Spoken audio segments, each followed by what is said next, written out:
Greetings, August 12th, 2015.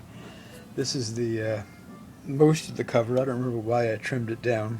Probably an inch on each side and top and bottom of the cover of Section B of Seattle's JT News, formerly previously the Jewish Transcript, of the September 19th, 2008 issue, Rosh Hashonah cover art, titled here "The Middle Street Synagogue, Brighton, England" by Akiva Segan, and I wrote a short column which I'm going to read about the artwork, about the cover artwork. It also included, with the article here, a small black and white reproduction of a black and white drawing. It's captioned here: "An eternal light, Ner Tamid in Hebrew, chandelier, Middle Street Synagogue, Brighton, England, Inc., 2004. Facing the Bima, Middle Street Synagogue, Brighton, England." That Bima is kind of like the front of the sanctuary. Or in Orthodox synagogues, the seating is all around the center. The Bima would be in the center. And kind of non-Orthodox sanctuaries, it would be in the front of the sanctuary structure. Visiting the adjoining old seaside cities of Brighton and Hove, south of London, in winter 2004, for my Holocaust genocide education through art teaching, I had sightseeing time. Thanks to 19th century monarch Queen Victoria, Brighton is some of England's greatest architecture, the Middle Street Synagogue being a jewel among them. A Jewish friend in Brighton phoned the Brighton and Hove Hebrew congregation with her mobile, and in parentheses, pronounced Mo-bile, with 3 syllables, unlike the 2-syllabic of Mobile, Alabama, end of parentheses. The rabbi gave permission to visit. Reg, the knowledgeable caretaker who lived with his wife in the cottage and back, gave a tour.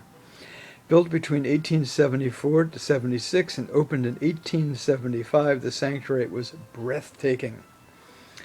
There are fine wood benches, wrought iron railings, chandeliers, tall floor lamps, and elaborately designed windows. I spent a half-day drawing the beautiful Bima. Other drawings included a chandelier drawn from the women's gallery and a lino print of the sculptural, quote-unquote, sized silver Hanukkah menorah installed in the 1920s. The Friday service was truly memorable.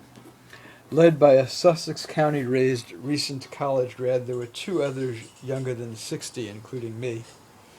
The other 8 or 9 were elderly, one blind, others frail. Several were British Army World War II vets.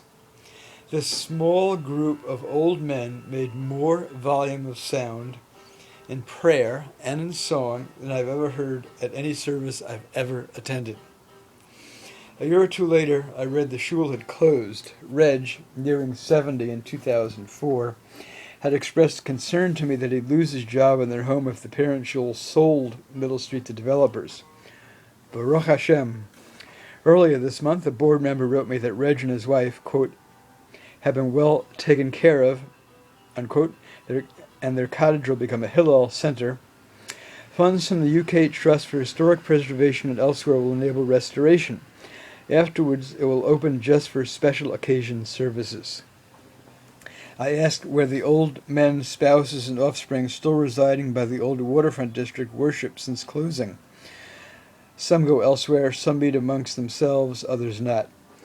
With enthusiastic collective singing a joy of Jewish worship, my most memorable Jewish service was one where one's clothing, possessions, financial status, and fancy catering mattered not.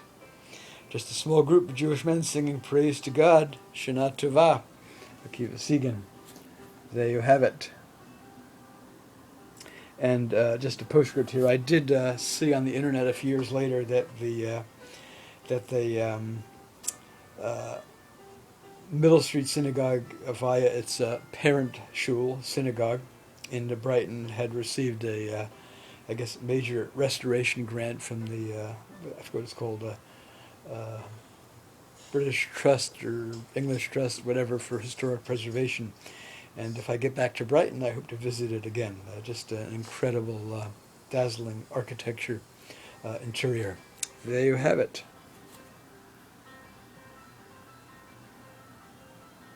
There are videos up, by the way, of the original drawing of this, which is in my studio, and a white on black drawing, same perspective, facing the Bima.